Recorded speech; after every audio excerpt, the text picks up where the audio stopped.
Hello everyone, competitive success factor के YouTube channel में आप सभी का स्वागत है। ये हमारा डे 6 है। इससे पहले हमने डे 5 तक आपको डिफरेंट डिफरेंट टॉपिक के वीडियोस प्रोवाइड करवाए हैं, जिसमें हिस्ट्री आ जाता है, इंग्लिश आ जाता है आपका, और ज्योग्राफी आ जाता है। तो अगर आपने वो वीडियोस नहीं देखे हैं तो जाइए और उन्हें देखिए, क्योंकि लास्ट टाइम प्रिपरेशन आपके लिए बहुत ही ज़्यादा इंपॉर्टेंट है। और इसीलिए हमारे ग्रुप ने आपके लिए JKSSB और ओनली JKSSB क्लास 4 ओरिएंटेड ये क्रैश कोर्स अवेलेबल करवाया है। ठीक है, तो जैसे ही हम आपको हर एक टॉपिक की वीडियो अवेलेबल करवा रहे हैं, तो आज का हमारा टॉपिक रहेगा जनरल साइंस का। तो चलिए स्टार्ट करते हैं। देखिए, ये वीडियो हमारा रहेगा जनरल साइंस पे, जनरल साइंस पे। और आपको जैसे पता है कि JKSSB ने general awareness and general science का एज ए कंबाइन 40 मार्क्स का वो पेपर पूछेगा। ठीक है, और उन्होंने सिर्फ जनरल साइंस में as a topic general science करके ही मेंशन किया हुआ है। तो आपको एटलीस्ट 10th क्लास तक के लेवल का साइंस का जनरल आइडिया होना ही चाहिए, और जिसमें nutrition system, digestive system, respiratory system, ये डिफरेंट डिफरेंट सिस्टम्स हैं, ये बहुत ही क्रिटिकल रोल प्ले करते हैं। तो आज की हमारी वीडियो रहेगी न्यूट्रिशन पे। ठीक है, तो वीडियो स्टार्ट करने से पहले अगर आपको हमारे चैनल का, हमारे टीम का ये इनिशिएटिव अच्छा लगता है, जिससे हम आपके लिए रोज़ हर दिन कोई ना कोई सब्जेक्ट की वीडियो डालते हैं, तो आप प्लीज़ हमारे वीडियो को लाइक करके हमारी टीम को सपोर्ट कीजिएगा। Thank you. चलो स्टार्ट करते हैं हम आज का टॉपिक, जनरल साइंस में न्यूट्रिशन। तो आज का हमारा टॉपिक है न्यूट्रिशन। न्यूट्रिशन का मतलब है पोषण। तो न्यूट्रिशन का मतलब है पोषण। ठीक है, तो अगर हम देखें कि न्यूट्रिशन हमें क्यों चाहिए, हमें न्यूट्रिशन चाहिए हमें एनर्जी के लिए। एनर्जी के लिए हमें न्यूट्रिशन चाहिए, और किसकी फॉर्म में ये हमें मिलती है? एटीपी के फॉर्म में। एटीपी का मतलब एडिनोसाइन ट्राइफॉस्फेट।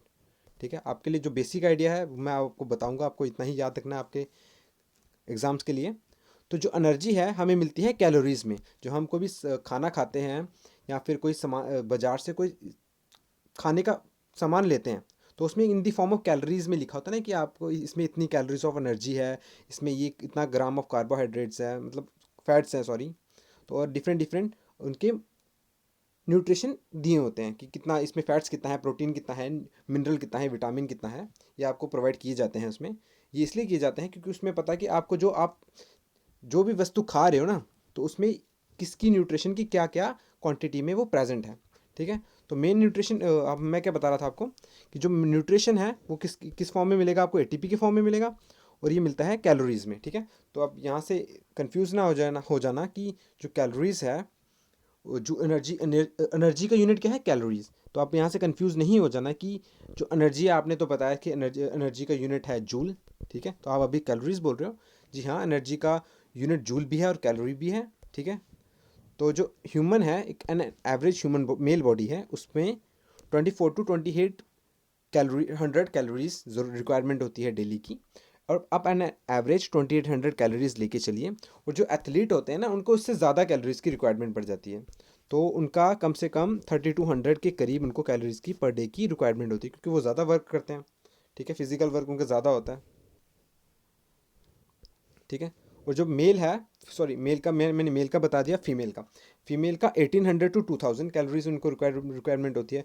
और अगर वही फीमेल कुछ मस्कुलिन काम कर रही हैं, तो या तो एथलीट हैं कोई, तो उनको 2000 कैलोरीज से ज़्यादा उनको एटी कैलोरीज की रिक्वायरमेंट होगी।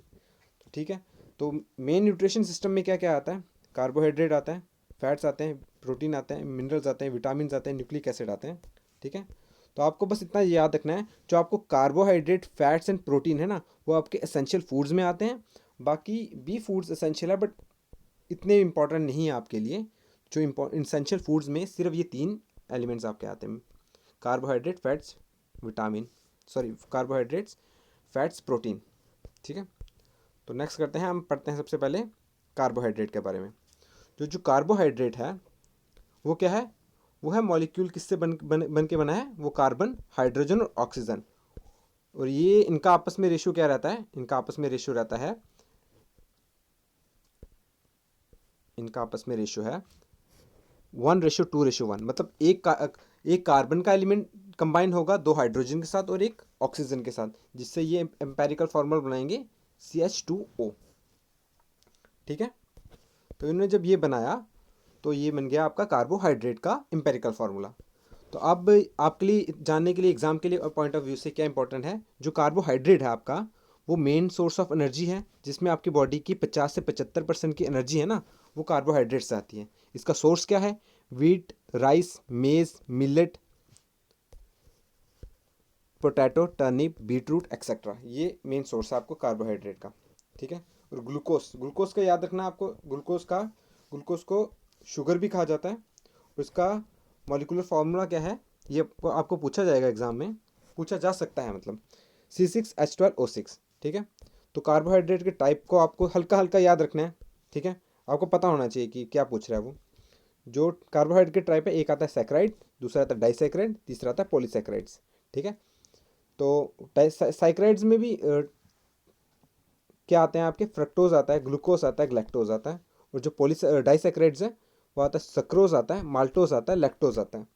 ठीक है, आपको बस इतना देखना है कि जो ये सैकराइड्स है ना, इसमें क्या क्या इंपॉर्टेंट है। इसमें है फ्रक्टोज आता है, ग्लूकोज आता है, ग्लैक्टोज आपका ग्लूकोज किस में आएगा, सैकराइड्स में, और सैकराइड्स किसका पार्ट है, कार्बोहाइड्रेट का। ठीक है, आपके बेसिकली ये इंपॉर्टेंट है। और बाकी सक्रोज, माल्टोज, लैक्टोज ये डाइसैकराइड का पार्ट है। और जो ये आपका पॉलीसैकराइड है, इसमें आते हैं आपके स्टार्च, अमाइलोस, ग्लाइकोजन और सेलुलोस। ठीक है, तो यहाँ पे मेन इंपॉर्टेंट क्या था, इनका एम्पेरिकल फार्मूला, इनकी combination ratio carbon, hydrogen, oxygen की क्या है, 1:2:1। तो देखिए जैसे कि ये ग्लूकोज है, इसमें 6 कार्बन के एलिमेंट्स हैं, 2 हाइड्रोजन के और 6 ऑक्सीजन के। तो इसको जब हम रेशियो निकालेंगे इनकी, तो इनका बनेगा 1:2:1। ठीक है, और अब नेक्स्ट पार्ट है आपका प्रोटीन का। तो प्रोटीन में इंपॉर्टेंट क्या है आपके लिए, जो प्रोटीन है वो किससे बना होता है, मेड ऑफ अमाइनो एसिड से बना होता है, जो किस किस काम आते हैं, हमारे न्यूट्रिशन पर्पसेस में काम आते हैं हमारे। ठीक है, तो प्रोटीन के टाइप क्या क्या है, सिंपल प्रोटीन, कॉन्जुगेट प्रोटीन और ड्राइव्ड प्रोटीन। ठीक है, और इतना आपके लिए एग्जाम पॉइंट ऑफ व्यू से आपके लिए इंपॉर्टेंट क्या है कि जो आपकी बॉडी है ना, उसमें 20 टाइप ऑफ अमाइनो एसिड्स होते हैं, 20 टाइप ऑफ अमाइनो एसिड। ठीक है, और प्रोटीन का सोर्स क्या है, मीट, फिश, पनीर, मिल्क और पल्सेस। और ये इतना इंपॉर्टेंट नहीं है, बट तब भी आप सुन लीजिए कि जो स्वीडिश साइंटिस्ट है, प्रोटीन की टर्म किसने दी, एक स्वीडिश साइंटिस्ट ने, जिनका नाम था जेकब बर्जीलियस। ठीक है, 1838 में उन्होंने दिया था प्रोटीन का टर्म, मतलब प्रोटीन के बारे में उन्होंने बताया था।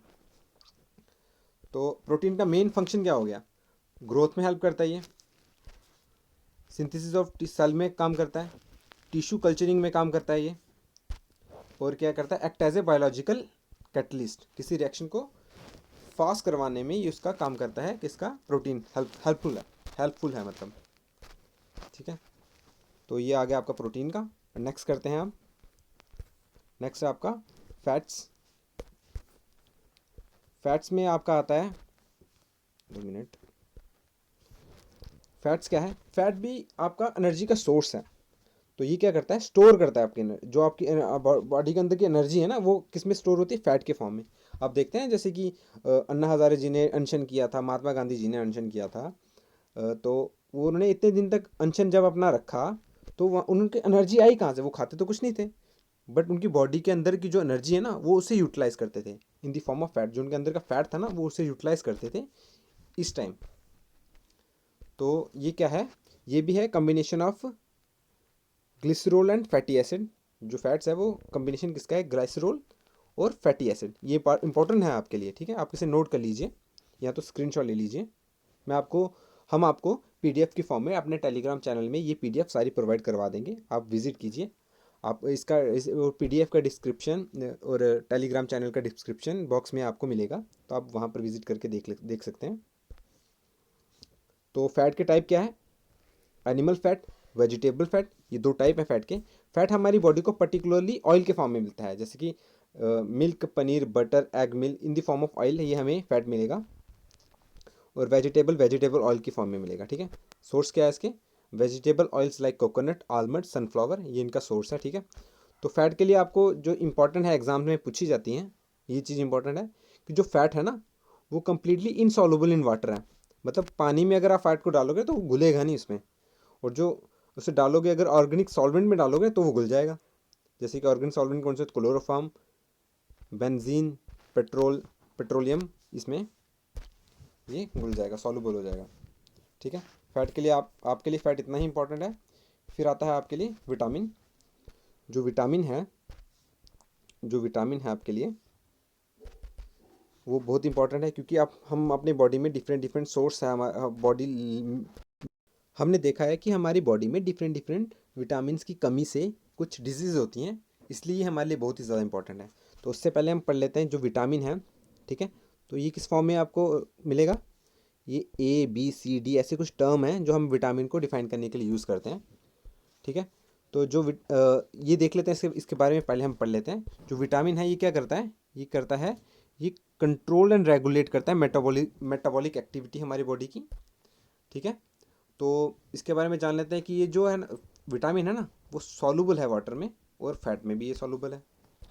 ठीक है, तो और अगर हम इसके बारे में देखें तो डिफरेंट डिफरेंट जो विटामिन है ना, हमने बोला था A B C D E, और भी आगे हैं जो मेन आपके लिए इंपॉर्टेंट है, ये मैंने 3 से 4 लिखे हैं, तो आप इन्हें रेफर कर दीजिएगा। तो हम इसके बारे में पढ़ेंगे, इनके नाम।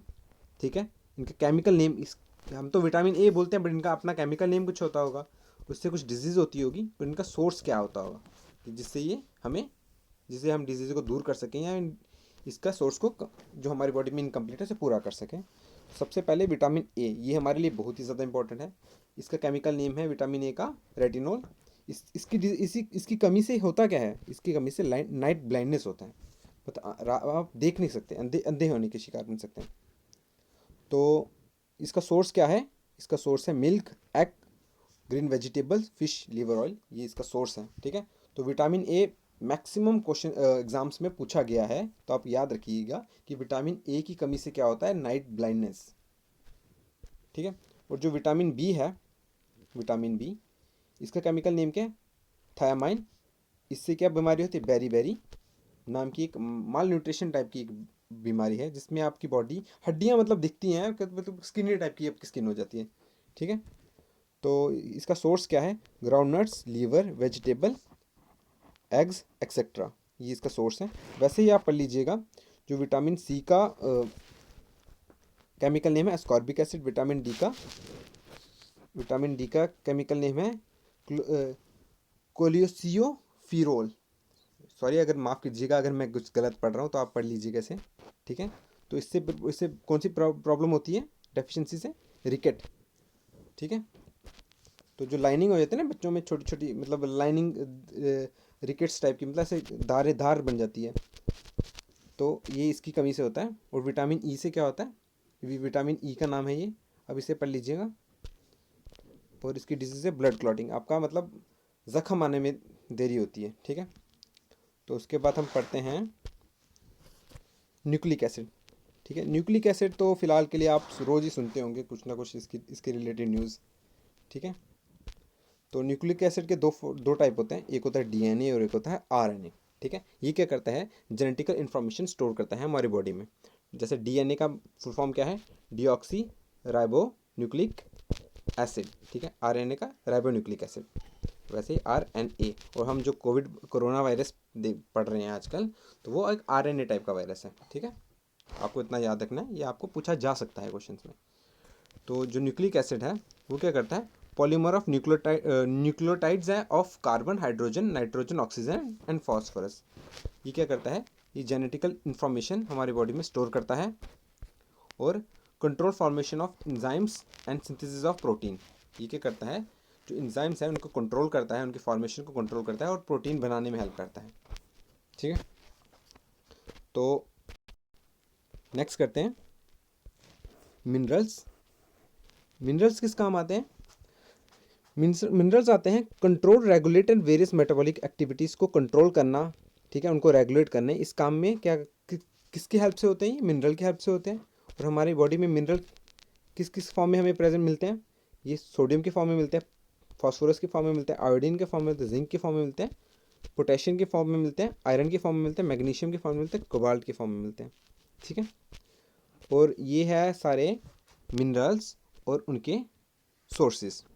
ठीक है, तो आपको ये चीज़ें पढ़नी है, मिनरल हैं और उनके सोर्सेज हैं, ये कंप्लीट। तो आप स्क्रीनशॉट ले लीजिए, तो आपको हेल्प हो जाएगी। ठीक है, तो यहाँ पर आपका न्यूट्रिशन ख़त्म हुआ। तो इसमें इम्पोर्टेंट क्या था जानने के लिए, जो ये फैट्स और कार्बोहाइड्रेट है ना, ये एनर्जी प्रोड्यूसर है। अगर आपको पूछेंगे कि एनर्जी प्रोड्यूसर कौन कौन है, तो आपका आंसर होगा फैट्स और कार्बोहाइड्रेट। और हमारी बॉडी में 50 to 75% ऑफ एनर्जी का सोर्स कहाँ से आता है, कार्बोहाइड्रेट से आता है। और फैट क्या करता है, एनर्जी स्टोर का काम करता है। ठीक है, और उसके बाद यह है जो मेटाबॉलिक कंट्रोल कौन करता है हमारी बॉडी में, विटामिन मिनरल साल्ट हैं, ये हमारी बॉडी में मेटाबॉलिक कंट्रोल करते हैं। ठीक है, और ग्रोथ एंड प्रोडक्टिविटी सब्सटेंसेस कौन से हमारी बॉडी के, प्रोटीन्स है ना, जो भी ये कंट्रोल करते हैं ग्रोथ एंड प्रोडक्टिविटी सब्सटेंसेस। और जो जेनेटिक इन्फॉर्मेशन कौन स्टोर करता है, जेनेटिक इन्फॉर्मेशन कौन स्टोर करता है, न्यूक्लिक एसिड। ये आपको याद रखना है, ये आपके लिए बहुत ही ज़्यादा इंपॉर्टेंट है, आपको ऐसे पूछे जा सकते हैं। तो अब प्रोसेस, इसके बाद हम पढ़ेंगे डाइजेस्टिव सिस्टम, रेस्पिरेटरी सिस्टम और डिफरेंट एक्सक्रीशन सिस्टम, और ह्यूमन बॉडी के बारे में कुछ फैक्ट्स पढ़ेंगे। आप साथ ही साथ वीडियोस में आपको आता रहेगा। तो उससे पहले हम प्रोसेस के बारे में पढ़ लेते हैं। प्रोसेस 5 टाइप में होता है हमारी बॉडी में। सबसे पहले इंजेक्शन होता है, फिर डाइजेशन होता है, फिर अब्जॉर्प्शन होता है, फिर असिमिलेशन होता है, फिर इजेशन होता है। सबसे पहले माउथ से हम कोई फूड इनटेक करेंगे, फिर उसका डाइजेशन होगा स्टमक में जाके, फिर अब्जॉर्प्शन होगा लार्ज इंटेस्टाइन में, सॉरी स्मॉल इंटेस्टाइन में, फिर लार्ज इंटेस्टाइन में वही जो वाटर फॉर्म में मटेरियल बच गया होता है ना, तो हम उसमें सेल में कन्वर्ट हो जाता है। सेल में मतलब उसकी एनर्जी सेल में चली जाती है, आप इतना समझ लीजिए। और देन उसके बाद उसकी एजेशन, जो एक्स्ट्रा मटेरियल होता है ना in the form of pieces, हम अपने बॉडी से निकाल देते हैं। और एजेशन किसी भी टाइप की हो मतलब। तो अब इसमें जो आपके क्वेश्चन आए थे, ये कुछ क्वेश्चन किए थे डिजीज़ के बारे में JKSSB में। कवास्कोर डिजीज़ और मार्सुमस डिजीज़ किसकी कमी से होता है, ये होते हैं प्रोटीन की कमी से, आपको इतना याद रखना है। और हमारी बॉडी में daily 4 to 5 litre of water चाहिए होता है। ठीक है, तो आज की वीडियो हम यहाँ तक रखते हैं। तो नेक्स्ट वीडियो में हम digestive system, respiratory system, excretory system और इंपॉर्टेंट ह्यूमन बॉडी फैक्ट्स के बारे में पढ़ेंगे। देन हम आपके लिए वीडियोस लेके आएंगे, इसमें सॉरी MCQ मिलेंगे। और आप जब भी पढ़ने बैठते हैं ना, तो अपने साथ पेन और नोटबुक लेके बैठिएगा, क्योंकि यहाँ पर जो भी बताया जाएगा ना आपको, आप उसमें नोट कर दीजिएगा। और जब भी आपका एग्ज़ाम होता है ना, आप उन्हीं अपने नोट्स को रेफ़र कीजिएगा, क्योंकि लास्ट टाइम में आप जाके वीडियोस तो नहीं देख पाओगे, तो आपको जो आपने हैंड रिटन आपने नोट्स बनाए होंगे ना, तो वही हेल्पफुल होने वाले हैं।